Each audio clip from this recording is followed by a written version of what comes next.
بسم اللہ الرحمن الرحیم۔ السلام علیکم ورحمۃ اللہ۔ دفاعی ختم نبوت یوتھ کلب آفیشیل کی جانب سے بیان حلفی عقیدہ ختم نبوت صلی اللہ علیہ وسلم پیش کیا جا رہا ہے۔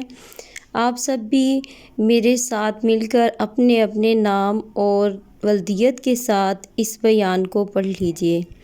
میں طاہرہ مہرویہ بنت محمد حنیف اللہ تعالیٰ کو حاضر و ناظر جان کر صدق دل سے اس بات کا حلفیہ اقرار کرتی ہوں کہ اللہ تبارک و تعالیٰ وحدہ لا شریک ہے اور حضرت محمد صلی اللہ علیہ وآلہ وسلم اللہ تعالیٰ کے آخری نبی اور رسول ہیں۔ اب قیامت تک اس دنیا میں کوئی بھی نیا نبی یا رسول نہیں آئے گا۔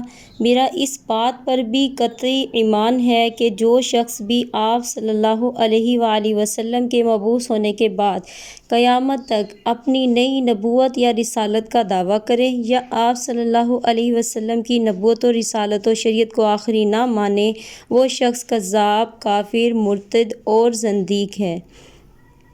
میرا اس بات پر بھی ایمان کامل ہے کہ جناب سیدنا عیسیٰ ابن مریم علیہ السلام بحکم الہی آسمان پر ماں جسم و روح اٹھا لیے گئے اور آسمان پر آپ زندہ ہیں۔ قرب قیامت اس دنیا میں حضور صلی اللہ علیہ وآلہ وسلم کے امتی بن کر تشریف لائیں گے۔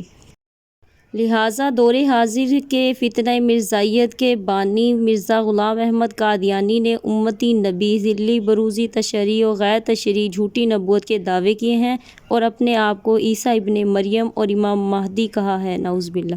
مرزا کے ماننے والے مرزائی، قادیانی، لاہوری گروپ، احمدی گروپ، سب کو میں کافر، زندیق، گستاخ جانتی ہوں۔ یہی میرا ایمان کامل ہے۔ نیز جناب امام مہدی علیہ رضوان کا قرب قیامت ظہور ہوگا جو اولاد سیدہ کائنات سلام اللہ علیہا سے ہوں گے۔ اور میرا یہ بھی عزم ہے کہ زندگی کے آخری سانس تک پیارے آقا صلی اللہ علیہ وآلہ وسلم کی تخت و تاج ختم نبوت صلی اللہ علیہ وسلم کا تحفظ کروں گی اور اس مشن پر کام کرنے والوں کا ساتھ دوں گی انشاءاللہ عز و جل۔ تاجدار ختم نبوت زندہ باد، زندہ باد۔